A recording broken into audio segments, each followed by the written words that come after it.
Rembrandt Communications helps you boost sales, awareness, and credibility fast with a unique combination of SEO, copywriting, content marketing strategy, and public relations. Visit RembrandtWrites.com for your free initial consultation today.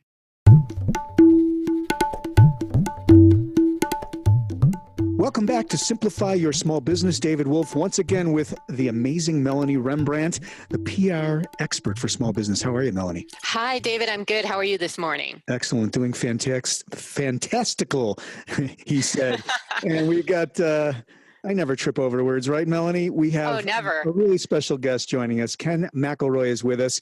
He is the real estate advisor to Robert Kiyosaki of the Rich Dad Company. You've heard of that. The author of 4 books.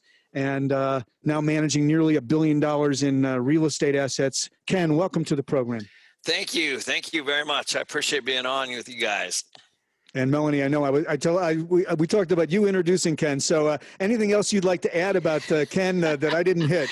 Well, I'd just like to say I had the pleasure working with Ken several years ago. And if you want to know anything about property management or real estate investment, he is the guy. I have several of his books, and there are Post-its and highlighted notes all over them, and they're all crumpled because I've used them so much. So, Ken, I'm so happy to have you on our program today. Thank you very much. It's great to be here.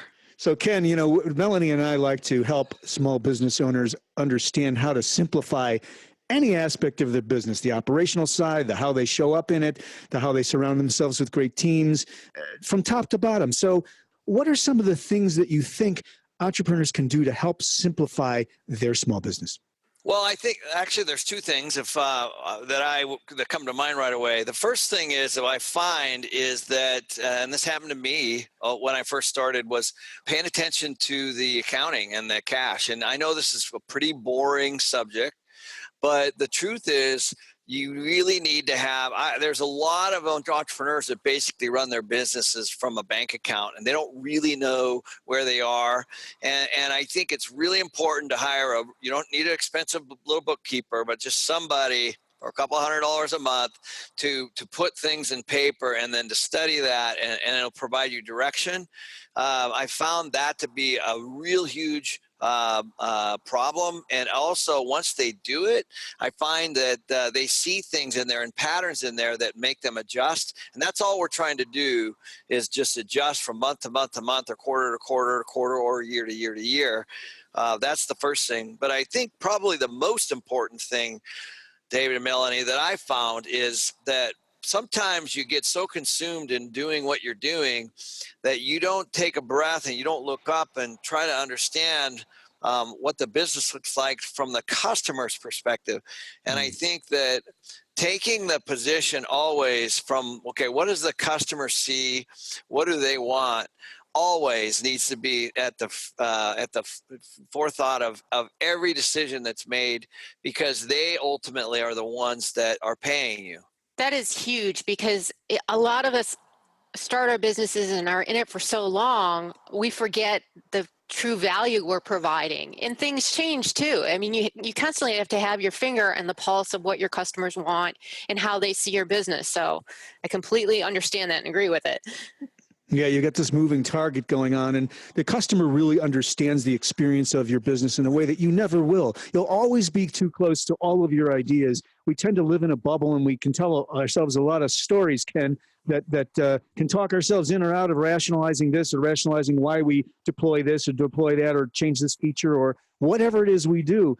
And so it's great advice. Yeah, thank you.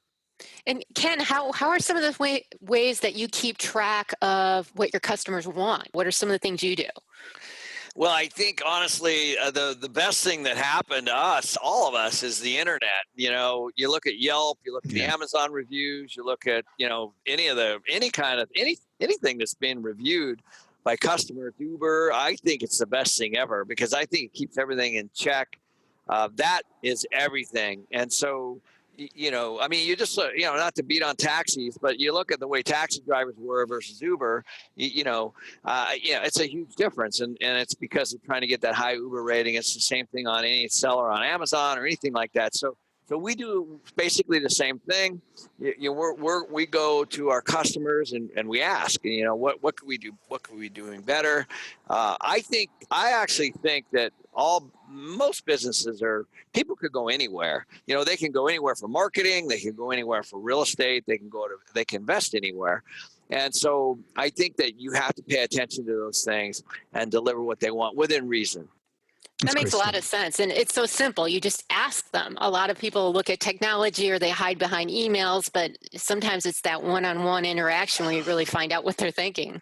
They absolutely do. Yeah. And I actually believe it's that simple, and it all starts with top management as you know, but I think the worst thing that could ever happen, and I've been guilty of this, is coming up with ideas in the boardroom or the conference room and trying to push them down in the organization. It just doesn't work. It has to have you have to have buy-in from all your people.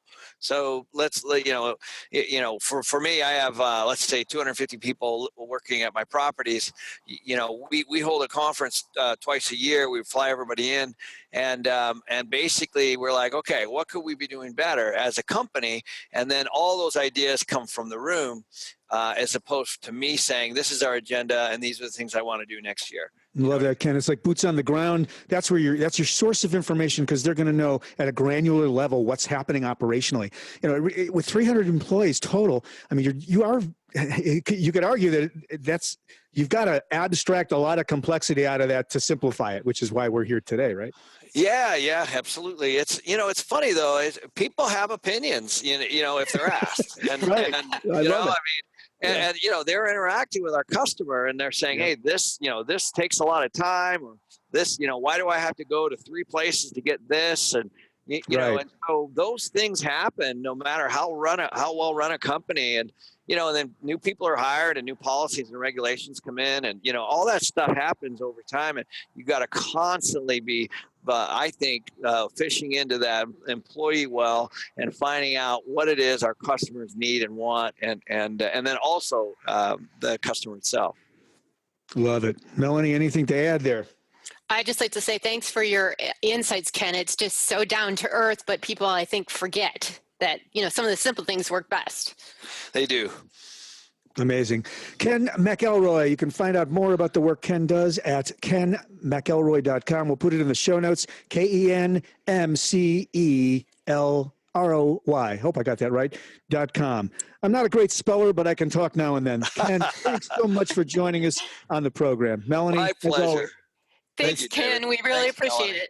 You bet. You guys are the best. Appreciate it. Enjoy. Bye-bye.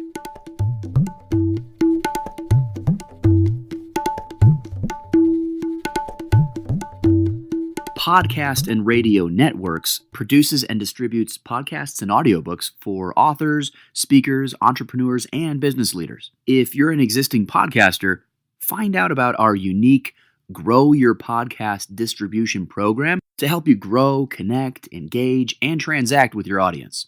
Learn more at podcastandradio.com.